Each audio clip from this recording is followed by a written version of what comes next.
Karibu sana katika nondo za habari kutoka Hapake Mgongo TV, na anayekuletea habari hizi ni mimi Olivia Moses. Taasisi za umma na sekta binafsi nchini zimehimizwa kuweka mazingira rafiki ya ajira na kujiajiri ili kuwawezesha vijana wabunifu kutumia maarifa yao na sio kuweka msisitizo pekee kuwa vijana wajiajiri. Wito huo umetolewa wakati wa hafla ya kuwatunuku wanafunzi waliobobea katika ubunifu na taaluma kutoka Taasisi ya Teknolojia Dar es Salaam DIT. Akizungumza kwa niaba ya Katibu Mkuu wa Wizara ya Elimu, Sayansi na Teknolojia, Mkurugenzi wa Sayansi, Teknolojia na Ubunifu, Profesa Ladislaus Mnyone, amesema serikali imeona mafanikio makubwa ya DIT katika kuzalisha wataalamu vijana, na sasa ni muhimu wadau wote kuweka mazingira yatakayowawezesha wabunifu hao kuingiza teknolojia sokoni. Hiki ni kitu cha kitofauti na sina budi kuwapongeza sana kwa hatua hii nzuri na muhimu. Watunza wanafunzi wanaofanya vizuri katika masomo yao. Na nitambue kwamba ni wale wanaofanya vizuri kwenye taaluma na wanaofanya vizuri kwenye ubunifu. Na nimefarijika sana kuona kwamba tuna wageni kutoka kwenye taasisi zetu mbalimbali kubwa za serikali. Nimefurahi sana kusikia TRC, shirika letu la reli, kwamba tayari nimeshatangaziwa kuna fursa ya kuajiriwa.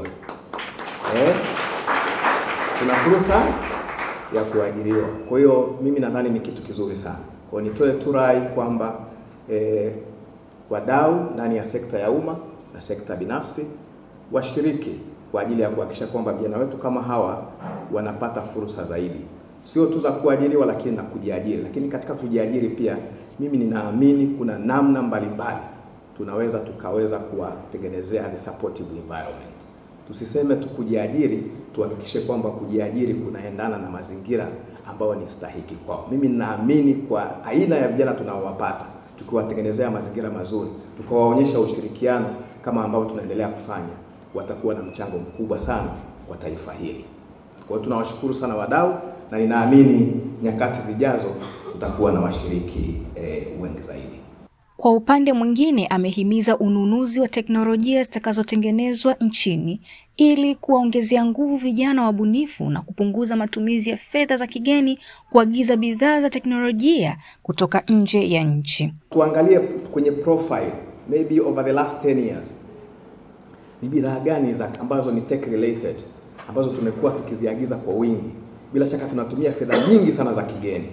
Tuone ni namna gani kama nchi, kwa kutumia vijana wetu wazuri kama hawa na taasisi zingine na hata wabunifu ambao wako kwenye sekta isiyo rasmi, kuona kwamba ni bidhaa zipi tunazoweza kuzibuni, tukazizalisha ndani ya nchi, tukapunguza utegemezi wetu kwenye teknolojia lakini matumizi makubwa ya fedha za kigeni. Na mwisho wa siku tuwe wanunuzi wakubwa wa bidhaa zao.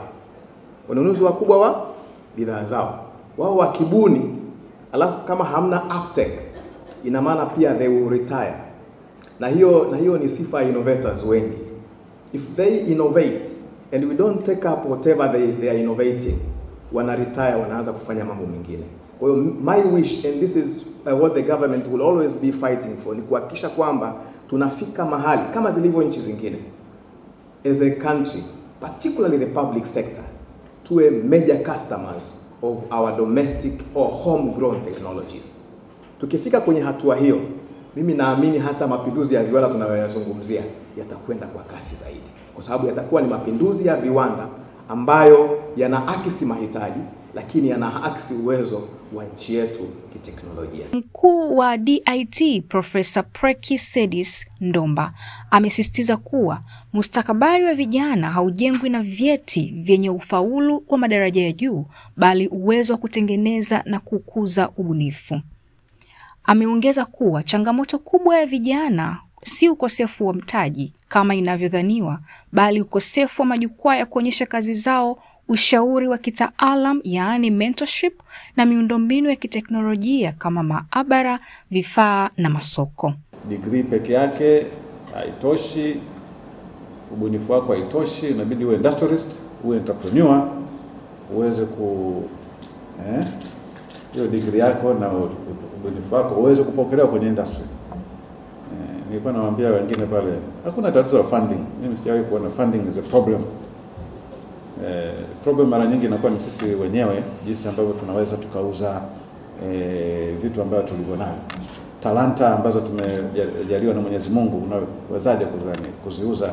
Jinsi gani unapokuwa submissive, unakuwa down to earth kwa wadau. Lakini ukianza kushikilia sana, mimi na degree, mimi na first class, mimi sijui nafanyaje, uweze kufika mbali. Watu hawataki first class yako, wanataka huduma yako. Kama ni skills ni skills, ubunifu ni ubunifu. Ndio maana tunaona wale wa China pale, wengine hata hawana diploma wale, nafikiri, lakini wanakuja hapo wanafanya mambo na sisi tunakosa ajira. Kwa hiyo tusiende kutangaza sana madigrii yetu. Kufaulu ni sawa, lakini sio kwenda kutangaza sana. Tunatakiwa kwenda kutangaza ubunifu wetu na huduma yetu tunaweza kutoa. Sikiliza, unataka kujenga nyumba imara kwa bei nafuu? Karibu Kemgongo Hardware. Tunaopatikana Dodoma karibu na ofisi ya kata ya Mchuka, mkabala na barabara ya lami ya kuelekea Mvumi. Sisi Kemgongo Hardware tunauza vifaa vyote vya ujenzi, kuanzia saruji, nondo, mabati, rangi hadi matofali. Matofali yetu sasa yanapatikana kwa saizi zote kama vile inchi 5, inchi 6, yakiwa katika hali ya uimara na yenye ubora kwa bei nafuu zaidi ya soko. Iko hivi, Kemgongo Hardware ndio sehemu sahihi kwa ujenzi wako wa ndoto. Wasiliana nasi kupitia simu namba 0750694276 ama 0653611722. Kemgongo Hardware, karibu ujenge nasi kwa gharama nafuu.